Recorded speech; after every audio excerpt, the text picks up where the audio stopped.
Thanks for joining us. I'm Rex Litter with the Midday News. Shortage of medicine has been the norm at the Bridgety Community Health Post in Maprik, East Sepik Province. Community health worker Kipa Ningi said medical supply often reaches the aid post every 2 months. The supply usually lasts only a month because in a day, the health center attends to more than 100 patients with various ailments. Ningi said many patients are written prescriptions and sent to Maprik Town to get the medication at the main hospital. However, the long distance and lack of money to make the travel result in many having no choice but to remain at home. Ningi spoke to TVWAN News about this dilemma close to a week ago.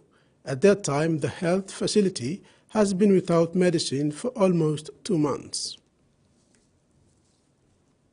The Highlands Farmers and Settlers Association is concerned about the bad road conditions of the Bulolo-Wau-Meniamia Highway, which connects Morobe and Eastern Highlands coffee farmers to markets. The people of Anga, including Bulolo, Huon Gulf and Wau Warrior, are being urged to speak up about the challenging road conditions and call for maintenance of the highway. HFSA President Wilson Thompson says the road construction is taking too long and the delay is affecting people, especially farmers, transporting coffee for sale. Through the Connect PNG program, the government has approved the contract for maintenance of the Bulolo Lay section, Oiwa to Poyu, and Meniamia to Marawaka, and Ayura to Obura and Marawaka. The slow progress of roadworks is taking a toll on the coffee and agriculture trade. In a collaborative effort between the National Fisheries College and the East New Britain Provincial Administration, 26 seafarers successfully completed a comprehensive week-long safety life at sea training program in Kokopo. The diverse cohort, including aspiring and experienced individuals in the maritime sector, gained essential skills in personal safety, firefighting, survival at sea, first aid, and maritime security. Fisheries Chairman Carl Baru commended the trainees' dedication, emphasizing stakeholders' commitment to high-quality education. Each graduate received a certificate, and future program under Governor Michael Marum's leadership will focus on capacity building in various fisheries sectors. The provincial government expressed gratitude to Mr. Ovia Tarube and the National Fisheries College for their pivotal role in delivering this solace training.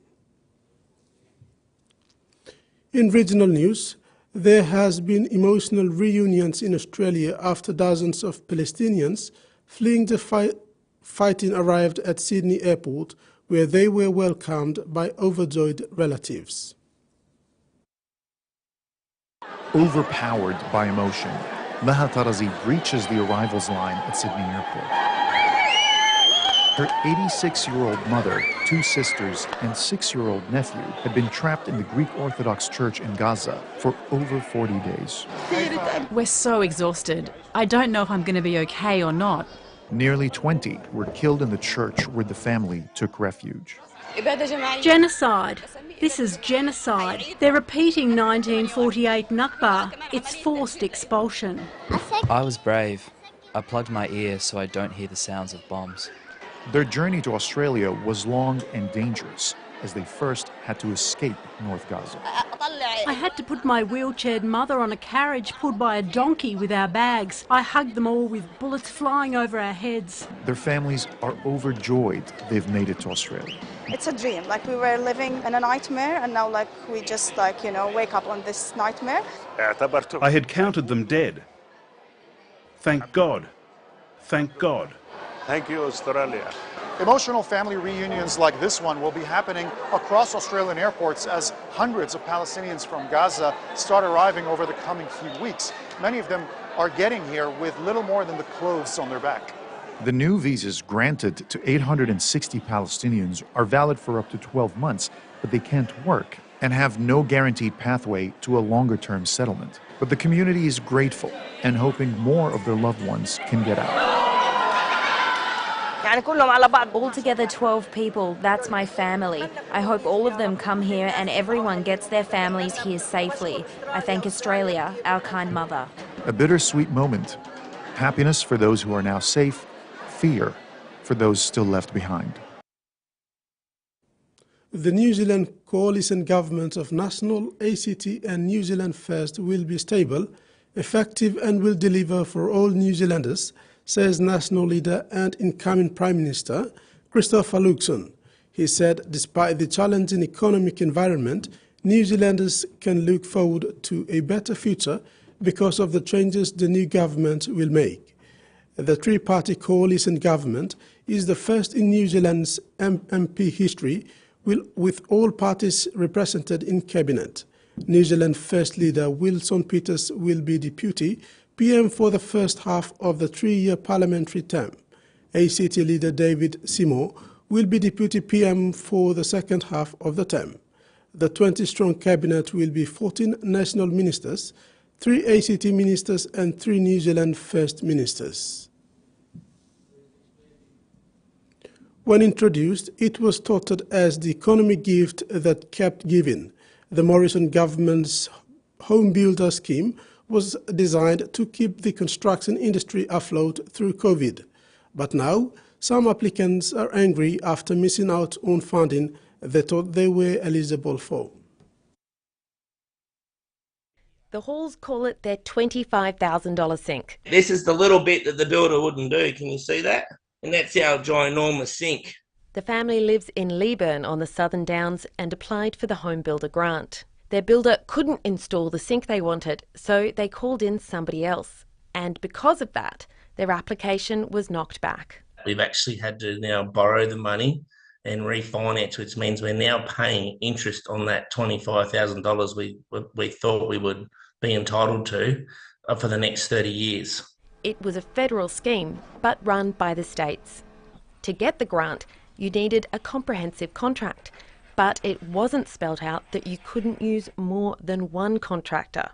Don Alexander's builder couldn't guarantee his foundations would be poured in time to get the grant, so he got another company to do it. Halfway through the build, he learnt it made him ineligible.